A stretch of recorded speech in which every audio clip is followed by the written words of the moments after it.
For this make, you're going to need some fabric, and I'm going to be using the Bouquet fabric from the Embark release by Tim Holtz and Freespirit Fabrics. You're going to need a pair of mini ears that you can add to or change. So I have a pair. And you are going to need a t-shirt. Now this can be a new t-shirt or an old t-shirt, and it can be a new pair of mini ears or an old pair. And I am using an old shirt and an old pair of ears because I'm going to upcycle them and make something fabulous and new out of them. You will also need, in addition to your fabric, you're going to need some Wonder Under interfacing that is paper backed because you need to be able to write on it. So we've talked about this before, but I'll talk about it again in a minute. And you're also going to need something to draw some circles. You need a large circle and a small circle. So I have these three from some circle cutters from Creative Memories that I've had for years, and so I'm going to be using the small and the large for a little later on. You'll need a pencil, you'll need an iron, and actually for this one, you are going to need a sewing machine just to be able to do a zigzag stitch or a straight stitch, whichever one you choose. You're also going to need some fabric scissors.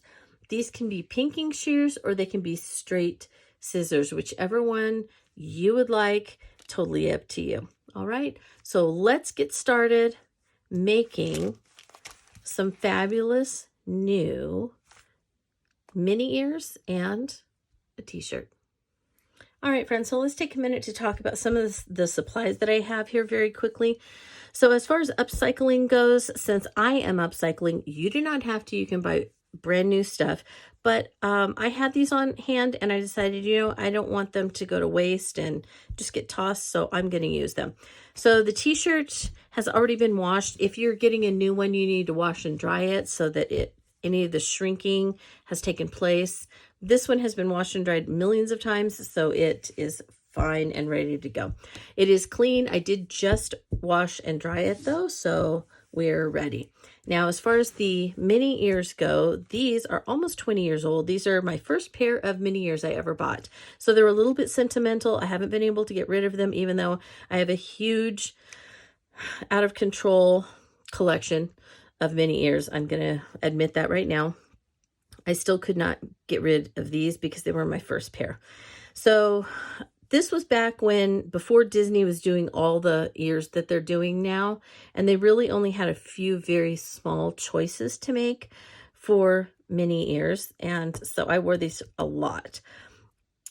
They are showing their age a little bit. You can tell this bow is just kind of really bad, so I have torn it off the top.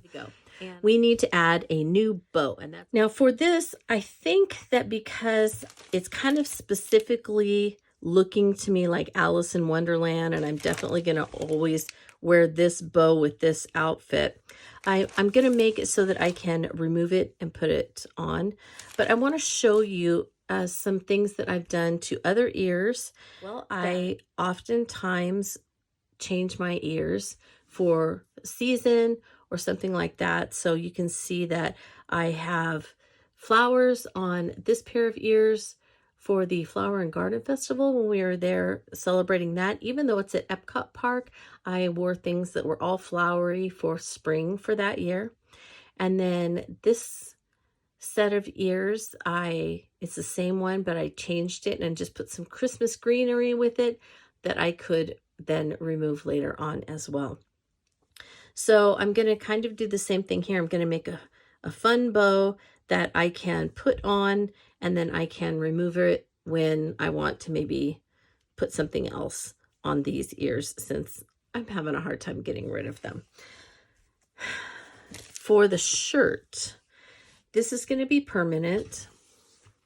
I'm going to take this fabric, and I have attached the interfacing to it already. So I attached the paper backed interfacing, and it has it's a woven web of kind of adhesive that heats up when you iron it. So when you iron the paper backed interfacing on here, it melts into the fabric and stays.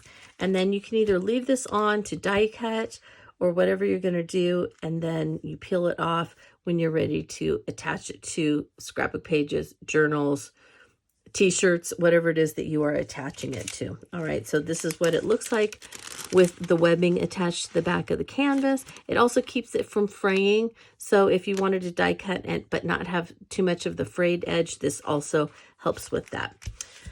So for today, what I'm going to do, let's see the pattern. So, okay, I'm going to go like this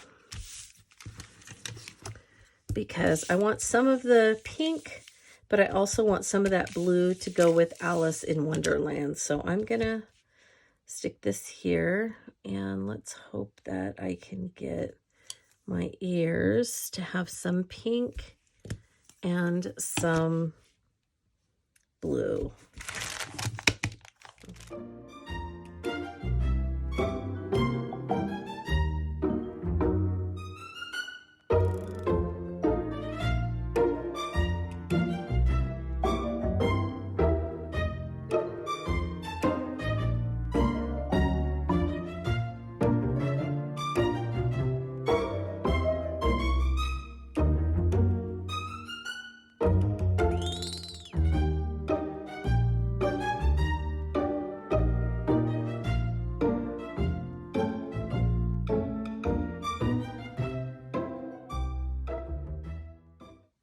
When you feel like you have your Mickey shape the way you want it and that it's got the colors that you want, you're then going to cut it, and you can either cut it straight with fabric scissors or pinking shears. And I tend to use pinking shears because I kind of want it frayed just a little bit. I want this to be a little, I don't want it to be perfect, just because I'm not a perfect sewer. And so I like it to just be fun and whimsical. And I am going to stitch around it either in, I'm either going to zigzag or I'll do several, kind of like I do on my cards, where I go around the edge several times with a straight stitch. I might do that as well. So I'm going to use my pinking shears. I'm going to go in and cut kind of close to it.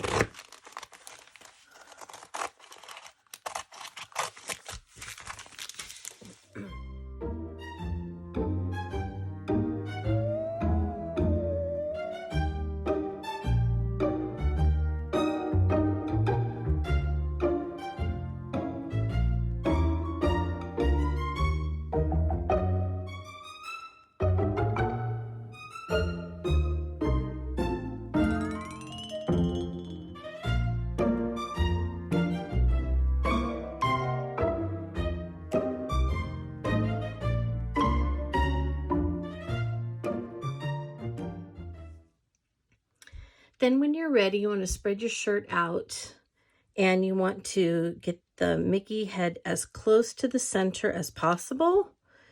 And up, now I have a V-neck neckline, and so I do have it up close to that. And I think that's super fun. I love all the colors. It still reminds me totally of Alice in Wonderland. So then you're going to remove the paper backing so that you can adhere it to the t-shirt.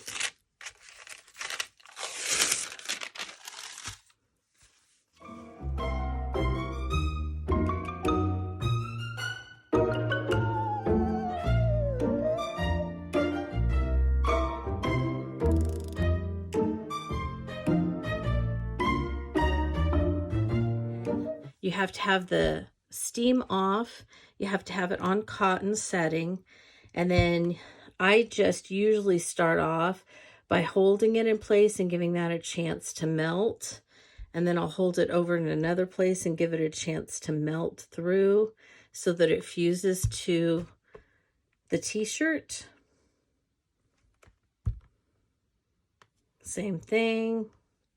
And then usually by that point, I have had it go all the way around, and then I can start going like this just to be sure it's nice and stuck on there. And this is a cotton t-shirt, so it's not going to melt the fabric. You have to be careful if you're using something that's a blend. You want to make sure that You have a cotton shirt so that when you have it on this high setting, it's not going to affect your t-shirt. Once you have it on there, I let it cool just for a minute or so because I don't want it to peel off. So I let it cool so that once it's cool, then that webbing has fused completely and it's really adhered to the t-shirt. You don't want to just leave it if this is going to be something that you're going to wash and wear again. So the ones that I made for Animal Kingdom, I wear at home all the time. So I sewed around them. If it was just a one-time thing and you were just going, you know, you could probably leave it at this stage. But I think that the texture of the sewing really adds to it. All right, this is now ironed on. So you can see it's not moving anywhere. And it's stuck on there. I have little pieces from the outside of the canvas coming off. And so just to let you know, if you just sew around that and you leave it, the cool thing is that the edge will start to fray and kind of come up, and it gives it some really fun texture. All right, and I also looked, I don't have a cool, that looks like Dodger blue to me. But I have this blue, and when I put it across there, it's kind of light. I have this blue, and that just looks navy. And I have this blue, which also just looks dark. None of them are super fun. And I'm leaning towards the white at this point, since I can't find a good blue.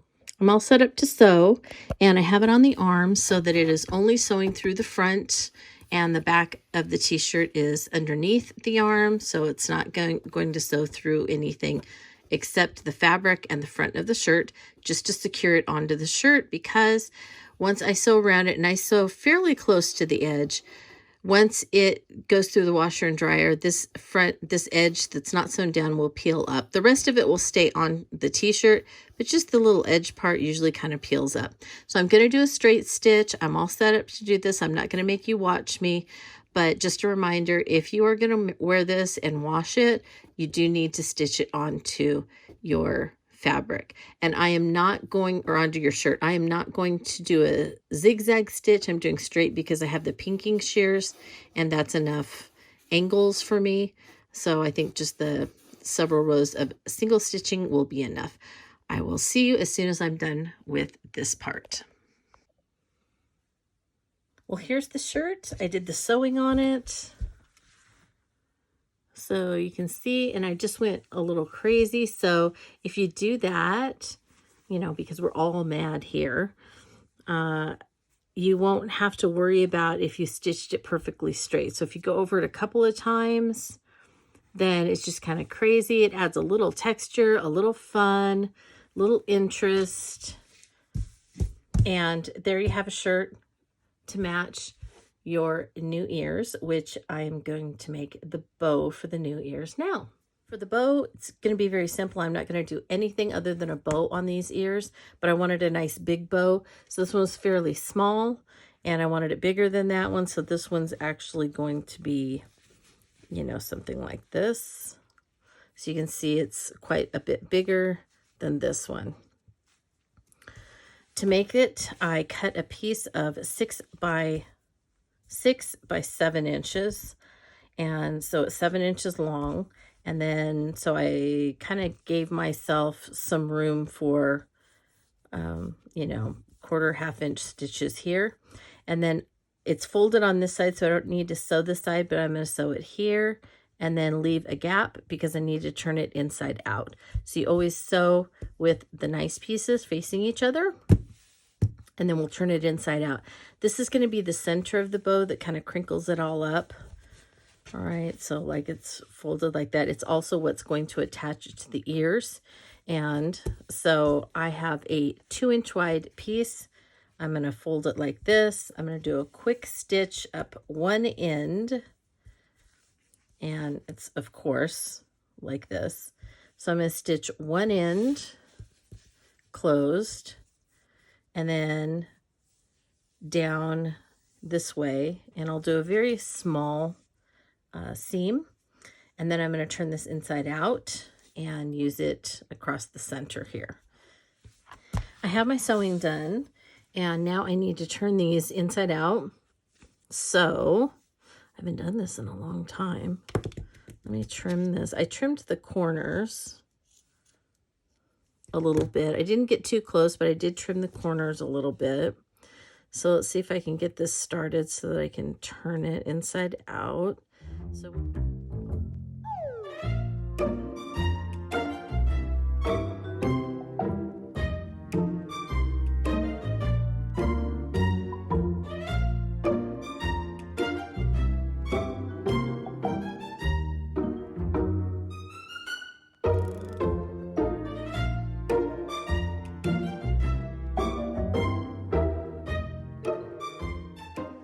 all right, then I will iron this so that it's nice and flat, and that's going to be that center part. And then as you can see, I back stitched right here, and then I sewed over here and back stitched. Same thing, back stitched, and then I did a little corner on each one. And now I left that little opening, just a little. I hope it's big enough. I'm never very good at this. Sometimes I usually don't make them wide enough, but it's just big enough I can turn that inside out. Then I'm going to get this weird Cricut tool. Push the corners of my bow out.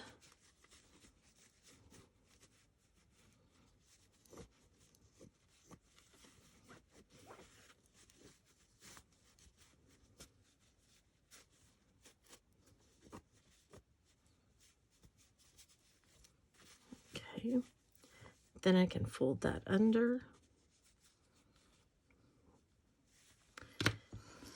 So I need to iron this, and then once I have it ironed, you won't see that this is open.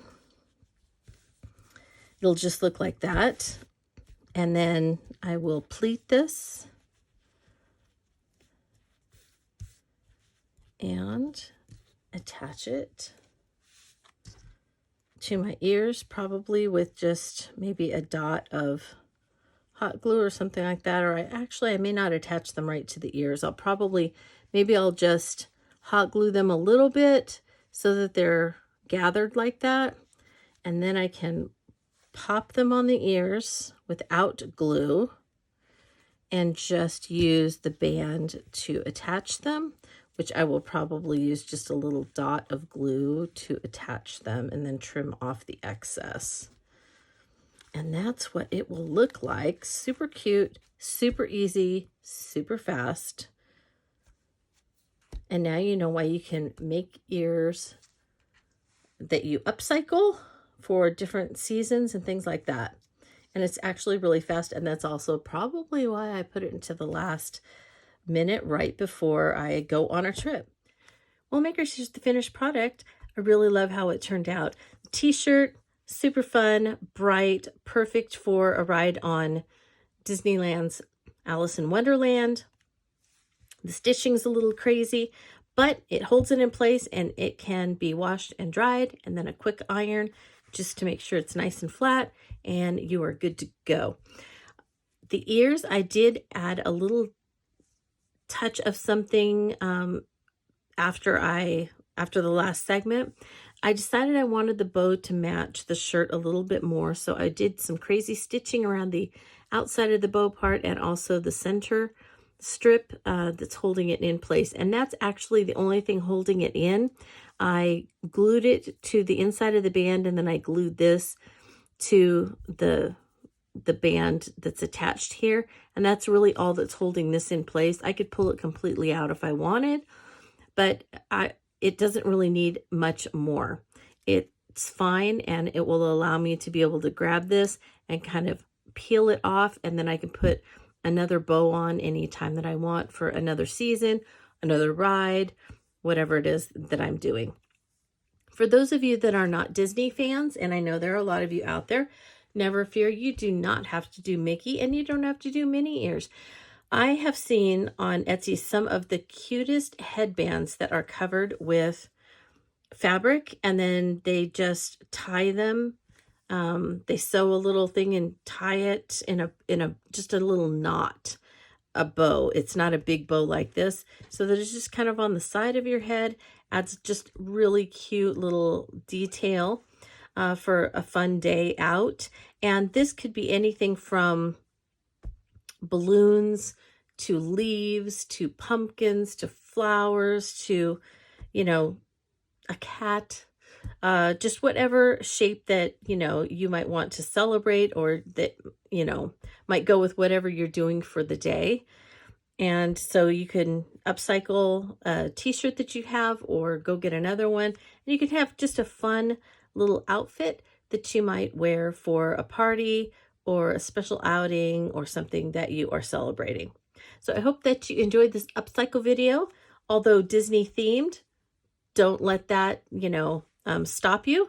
Let your imagination take over from here and make a fun outfit. So thank you. Always, always. I appreciate so much that you watch the videos and that you support me. Thank you so much for all the lovely comments that you leave. Thank you for the likes. Thank you for all of that. You are wonderful, and I just really, really, really appreciate that you show me that support. If you have any questions about any of this, as always, you can ask me in the comments here or on my blog at playswellwithpaper.blogspot.com. I will do my best to get back to you and answer them. And I want to wish you a very creative day.